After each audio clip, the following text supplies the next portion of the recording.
Spence, your local realtor. What is the most meaningful compliment you've ever received, and why did it stand out to you? My then, now 7-year-old, then 6-year-old, told someone that I was his best friend.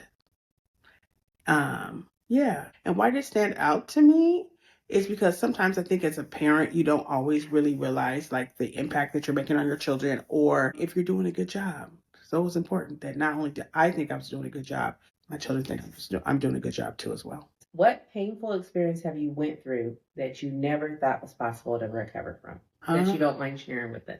I would probably say losing my grandmother. I never thought I would recover from that. I never thought I'd be whole or find peace. Was again. she your safety? Yes, ma'am. Safety, love, joy, stability, So peace. she was your favorite childhood memory? Absolutely.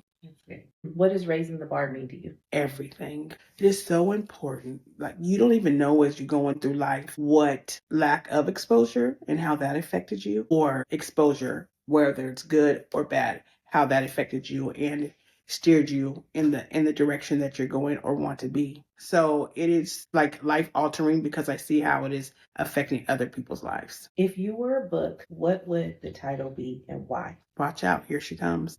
I feel like I'm like a butterfly transforming. I'm always transforming because I'm always trying to learn. I'm always trying to grow and try to not necessarily reinvent myself, but reinvent things that I didn't like or didn't work out so well and do it over again. What inspired you to start your business, and what has been the most rewarding part of your journey? What inspired me to start my business or even get into real estate or property management is when I was 12 years old. My mother and I, we needed help, and we needed help finding a place and having somewhere safe and somewhere to restart. Someone took a chance on us and was just that bridge from one place to another.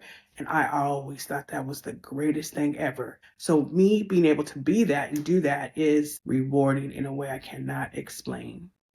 What's a challenge you faced as a business owner, and how did you overcome it and keep moving? I think one of the challenges I faced is because although I've been in property management for over 20 years, actually transitioning into real estate, which is my business, people didn't see me necessarily as a real estate agent. They just seen me as someone who maybe could help find them homes or apartments. So I think just showing up, being diligent, helping whether they were my client or not, answering questions, and just being transparent.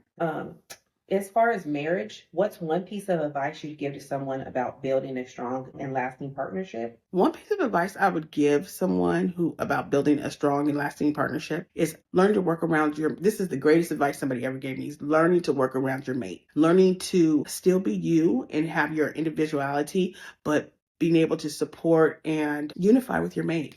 It's not about anyone else. It has to be about you and them first. In my book, God first, and then you and them. How has your relationship evolved over the years, and what's been the key to staying connected through the ups and downs, if you've had ups and downs? Oh, of course. I don't know who hasn't. Let's see. I would say the key is always trying to remember how I felt without him before God put him in my life, before I was blessed, before I feel like my husband was blessed. And just remembering that we have to work together, that we fight so many battles on the outside, we cannot fight amongst each other. That doesn't mean we're always going to agree, but we cannot fight. We have to respect, love, and honor each other and our marriage and what we want. So as a community leader, tell me about how you contribute to your community. I think how I contribute to the community is just by simply showing up. It doesn't matter if it's your event, her event, the event.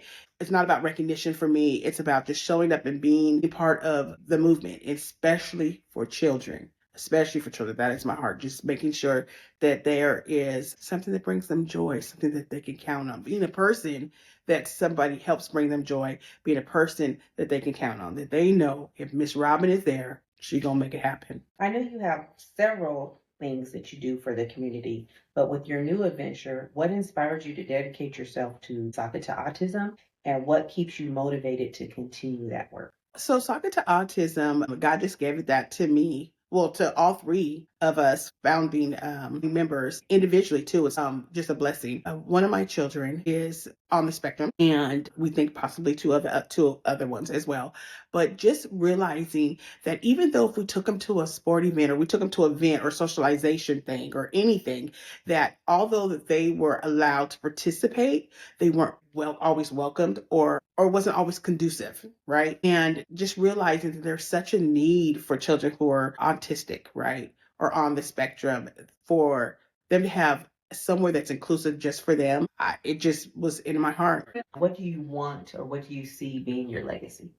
Community activism for sure. Just being the person that showed up. My model for 2025 is the man in the mirror, is making sure that all these things that I want to do or that I see can be fixed, starting with myself. There's no fingers pointing at you. They're all pointing at myself. What can I do to be better personally, also with my family, and then most definitely in the community? I want my legacy to be, she did her best, that she cared, she made a difference. Brick by brick we build the place, memories in every space.